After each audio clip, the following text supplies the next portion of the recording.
Law of energy of conservation का जो mathematical consequence है वो इंटरनल एनर्जी कहलाता है। ये total energy contain with in A system at constant volume होता है।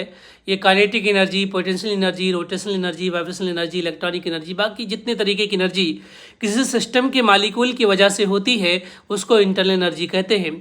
लेकिन सब में जो सबसे बड़ा चंक होता है वो काइनेटिक एनर्जी का होता है। इस नाते हम लमसम मान सकते हैं कि जो इंटरनल एनर्जी है वो काइनेटिक एनर्जी के बराबर होता है। अगर हम फर्स्ट लॉ ऑफ थर्मोडायनेमिक्स के हिसाब से डिफाइन करें तो यू एक स्टेट फंक्शन है जो कि दो पाथ फंक्शन के सम के बराबर होता है।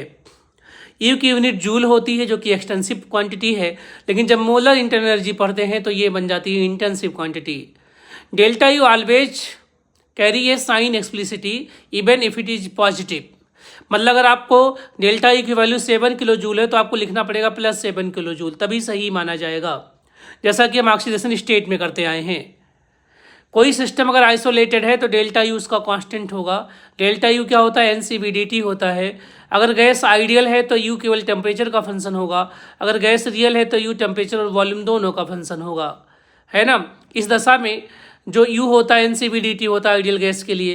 रियल गैस के लिए यू की वैल्यू एनसीवीडीटी के अलावा उसमें इंटरनल प्रेशर का जो टर्म होता है ΔU/ΔV एट कांस्टेंट टी इसके भी बराबर होता है। और ये बहुत इंपॉर्टेंट है टीजीटी के लिए, पीजीटी के लिए, गेट के लिए, नेट के लिए, सीएसआईआर के लिए, नीट के लिए, जेई के लिए, सबके लिए बहुत इंपॉर्टेंट है। इसे जरूर पढ़